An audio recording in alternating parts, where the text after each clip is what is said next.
Assalamualaikum warahmatullahi wabarakatuh. Teman-teman kelas 12 IPA, apa kabar? Semoga kalian semua sehat, semoga kalian semua tetap bersemangat di detik-detik terakhir pelajaran kimia. Kayaknya semua pelajaran akan memasuki tahap final, dan minggu depan kita sudah ujian praktek, tapi ada beberapa materi yang tetap harus diberikan kepada kalian. Jadi ini adalah dua materi sebelum terakhir yang harus kalian dapatkan di kelas 12, yaitu tentang polimer. Langsung aja kita akan bahas apa sih polimer. Jadi polimer itu adalah suatu makromolekul, ya, kecil berarti makromolekul dengan rantai yang sangat panjang yang terbentuk dari satuan molekul yang disebut monomer, ya. Dari namanya aja polimer. Poli artinya kan banyak. Kalau mono artinya satu. Jadi polimer itu terbentuk dari monomer-monomer yang bergabung, kemudian dia membentuk satu kesatuan yang baru. Itu disebut sebagai polimer. Dan polimer ini rantainya sangat panjang sekali, ya, sangat panjang sekali. Dan nanti penulisannya akan disingkat, ya, karena dia sangat panjang. Jadi kalau ditulis semua nggak muat buku kamu. Contohnya ini adalah contoh monomer, ya. Ini monomer satu senyawa, satu molekul. Kalau dia bergabung antara si CF2 ini bergabung dengan CF2 yang lainnya dan banyak, ya, jadi bukan cuma dua, dia akan jadi seperti ini. Nah, ini adalah ciri dari penulisan suatu polimer. Pertama pakai kurung, ya. Kedua ada simbol N. N ini artinya tak hingga atau tak terhingga, yang dalam matematika menunjukkan bahwa ini sangat banyak. Si CF2 ini sangat banyak, jadi bisa panjang rantainya. Kurang lebih ini adalah introduction dari polimer, ya. Jadi contohnya polimer seperti ini. Dan pembagian dari polimer sendiri, ini Bunda bikin bagannya. Jadi yang pertama kita bisa mengklasifikasikan berdasarkan jenis monomernya. Yang kedua kita akan klasifikasikan berdasarkan asalnya.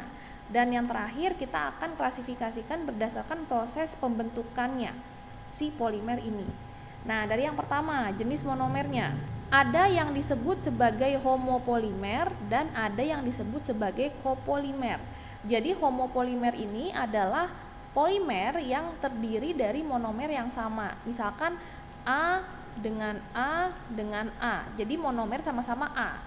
Tapi kalau copolimer, misalkan monomernya ada A dan B, jadi dia bergabung nanti A, nanti B, dan seterusnya, ya. Jadi seperti itu. Kalau homopolimer artinya polimernya dari monomer yang sama.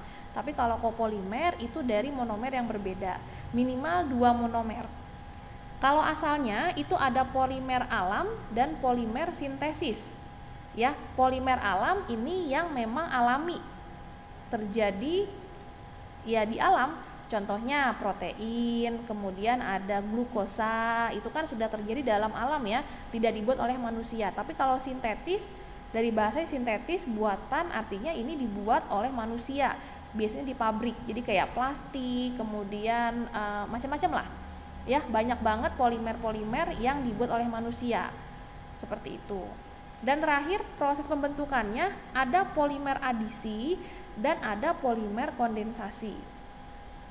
Ya, silakan dipahami 3 pembagian ini udah Bunda rangkum gampang, jadi kalian tinggal ingat aja, oh kalau jenis monomernya ada homopolimer, copolimer, kalau asalnya alam dan sintetis. Kemudian pembentukannya ini yang akan kita bahas setelah ini, kita akan bahas lebih detail tentang polimer adisi dan polimer kondensasi.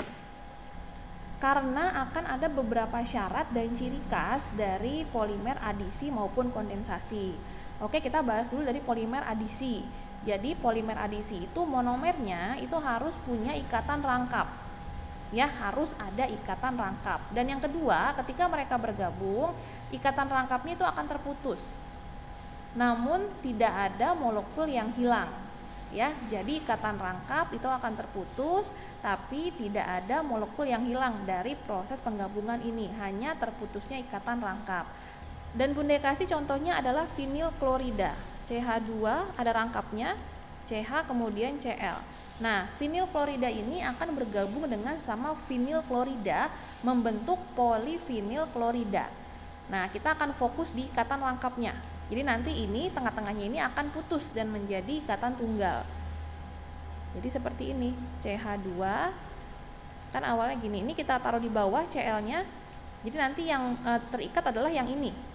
Nah, nanti ini akan ada lagi di sebelah sini, nah, vinil klorida yang lain. Kemudian kalau mereka mau bergabung, cukup kamu kasih garis di sini, jadi digabung dua molekul ini dan ikatan rangkapnya itu terputus. Jadi kita ganti yang tadi ikatan rangkap ini menjadi ikatan tunggal.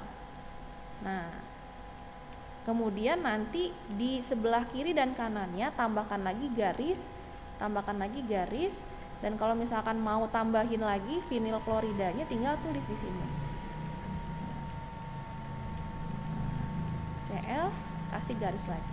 Dan seperti itu terus, tinggal kita kasih kurung spesial. Ini menandakan mereka sudah bergabung dan banyak. Kemudian kasih di sini N. Ini adalah contoh dari proses penggabungan polimer adisi, di mana ikatan rangkapnya yang awalnya ada ikatan rangkap menjadi nggak ada, dan mereka sudah bergabung semua. Kurang lebih seperti ini polimer adisi. Ini adalah vinil klorida menjadi polivinil klorida. Kenapa ada poli? Karena sudah banyak, seperti itu.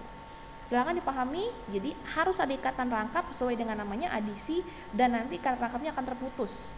Hanya ikatan rangkap yang terputus dan tidak ada molekul yang hilang. Dan polimer yang kedua itu adalah polimer kondensasi,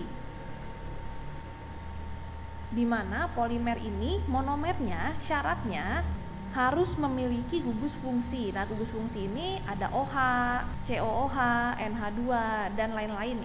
Ini berlaku juga di gugus fungsi yang ada di hidrokarbon ataupun yang kemarin kita bahas di benzena. Kemudian pada saat penggabungan ada molekul yang hilang dari masing-masing monomernya, dan akan ada produk sampingan yaitu H2O. Ya. Jadi bedanya sama adisi, kalau kondensasi itu dia akan ada molekul yang hilang dari setiap monomernya dan terbentuk produk sampingan yaitu H2O. Dan di sini contohnya Bunda ambil asam amino yaitu NH3, kemudian ada di sini CH, kemudian ini H, kemudian COH. Nah, ini adalah asam amino. Nanti asam amino ini akan bergabung dengan sama asam amino. Kita lihat molekul apa sajakah yang hilang. Jadi ini NH3, tulis dulu H, kemudian COOH. Nah, ini bikin lagi di sini NH3, CH, H, COOH. Nah, dia akan bergabung nih. Kita kasih garis tengah-tengahnya. Kemudian ada molekul yang hilang, yaitu adalah si OH dari COOH-nya dan ini. Nah, jadi yang awalnya tadi NH3 itu hanya akan hilang satu menjadi NH2. Jadi di sini OH-nya hilang, kemudian dari molekul yang satu lagi ini satu H-nya hilang. Jadi ujung dengan ujung mereka hilang. Nah, ini kita panjangin dulu garisnya biar enak. Nah, kemudian berarti yang ini juga hilang. Nah, ini juga nanti hilang. Tinggal 2.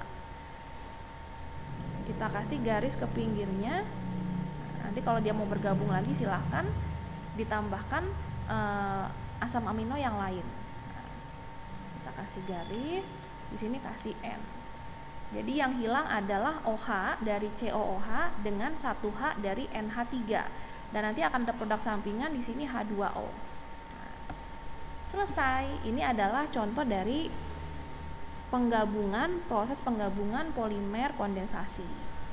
Ya, silakan disimpulkan perbedaannya antara adisi dan kondensasi dan belajar cara menggabungkan dari polimer-polimer atau monomer-monomer yang akan bergabung menjadi polimer. Oke. Silakan diulang-ulang lagi kalau bingung ya videonya. Mudah-mudahan sih enggak, karena ini simpel sebenarnya. Hanya butuh pemahaman yang tinggi dan fokus yang sangat fokus. Untuk manfaat polimer sendiri nanti akan Bunda kirim PDF di grup ya. Jadi kalian tinggal baca Di situ juga ada nanti lengkap tentang penjelasan dari polimer adisi, kondensasi, kemudian ada contoh-contohnya juga, kalian tinggal baca. Nah, terima kasih. Sudah selesai polimer, singkat sekali, cuma berapa menit doang ya. Dan pesan Bunda ya, tetap jaga kesehatan, tetap semangat karena bulan depan sudah memasuki bulan-bulan ujian. Jadi kalau bisa kalian hadir walaupun hanya online dan daring, dan tugasnya dikumpulkan tepat waktu. Oke. Terima kasih untuk kuotanya, terima kasih untuk semangatnya, terima kasih untuk waktunya, dan tetap patuhi 5M dan jangan kemana-mana. Oke. Terima kasih Bunda akhiri. Wassalamualaikum warahmatullahi wabarakatuh.